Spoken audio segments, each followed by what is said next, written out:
Hey guys, DC Toyman again. Thanks again for watching and subscribing. Shoutouts to some of my subscribers, Corey and April, as well as, I'm probably going to mispronounce this, but Hugh Nguyen and Dodo Bird Gameplay. Thank you for subscribing. Also my Google Plus followers, Chris Cole, Eduardo Cardona, Santiago Ruiz Gomez, to name a few. Thank you very much. I'll probably shout out some of you other guys later in my following videos. So this is the Cyborg action figure review. This is from the DC Direct Flashpoint series, and as you can see, there are no real accessories, and he's also missing his hand, but this figure was only $4 at a local comic shop, so it was worth it. And again, my son's not going to care. The model is excellent. I really like the face. The face is very detailed. Let me get a...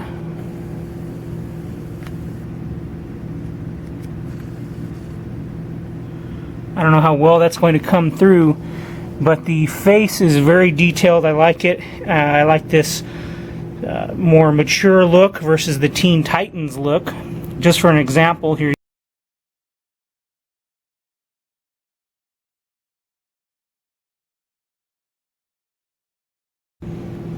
So this is more mature. He doesn't look as much like a teen. I like all of the chrome machine parts are very well modeled, and they're very detailed, and it's very textured.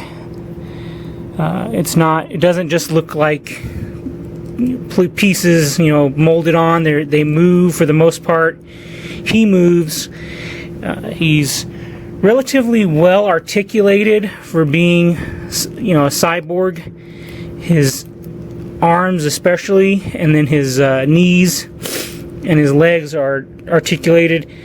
He's not as articulated at the torso like some of the other figures. I like this sonic cannon that he does have. I like this a lot better than some of the other figures I've seen where the sonic cannon is open, kind of like a tripod. I like this look better. It's a little bit more sleek, and we have, just all this detail in his abs. Some of the remaining, human parts of him are very well detailed. The muscles are detailed. Cyborg's first appearance was in DC Comics Presents number 26 in October of 1980. I believe that was the same issue that introduced Starfire and I believe Raven. He was created by Marv Wolfman and George Perez, the same team that was behind Crisis on Infinite Earths. And in the New 52, he's a founding member of the Justice League. His abilities include enhanced vision, strength, and endurance. He can also interface with any computer system. In the New 52, he also has flight capability. And he also gained teleportation ability. He absorbed the boom tube tech from some of Darkseid's parademons. And then he also gains the ability to breathe underwater. He gave up his organic lungs for cybernetic lung, or whatever. His dad gave him lungs, and I'll get to that here in a minute. He has, of course, cybernetic, so computer interface, but he also has his sonic cannon, and there are other abilities that he has related to interfacing with computers. Some of the major storylines that he's been involved in recently include the Blackest Night. In Blackest Night, he fights off some of the dead Titans who are now Black Lanterns. I haven't personally read that part of the Blackest Night storyline, but in Infinite Crisis, he helped defeat Alexander Luthor, who was trying to destroy the multiverse and create this perfect Earth. And Alexander Luthor was one of the heroes who helped during Crisis on Infinite Earths. In the New 52, there's the Throne of Atlantis storyline where, as I mentioned, he gives up his organic lung. Cyborg, he gives up his organic lung to save Justice League members who are trapped underwater by Aquaman's brother. And in the New 52, it's hard to tell if he was a Teen Titan or not due to contradictory information, so they don't really state for sure if he was in the Teen Titans. But from what I've read, it seems like he was never there and he was just always a member of the Justice League. His villains include Deathstroke. Of course, all the Teen Titans are going to have Deathstroke as their villain, but also Dr. Light and Brother Blood, who is presented as Sebastian Blood on the TV show Arrow.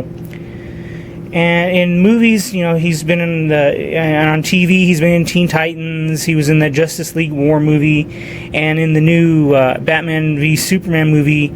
I don't have the guy's name available. I think his name's not Ray Parker, but I think Ray Parker. So we'll see how he does. What I like about Cyborg is kind of agreeing with what Jeff Johns says, even though I'm not just a Jeff Johns, I'm not just parroting what he says, and there are some things that, some valid arguments that people have against him. But since Jeff Johns is involved in so much of the New 52 and a little bit prior to the New 52, he has a lot to say about a lot of these characters that he's helped write for. So what he mentions about Cyborg is that, Cyborg is kind of like us. We all have cell phones. We're cyborgs to a certain extent. Technology is an extension of ourselves to a greater or lesser degree. So that's one of the things I like about Cyborg, is that he is kind of representative of us in that sense. But there's also the struggle of, is he man, is he machine? It's we can make insert RoboCop joke here.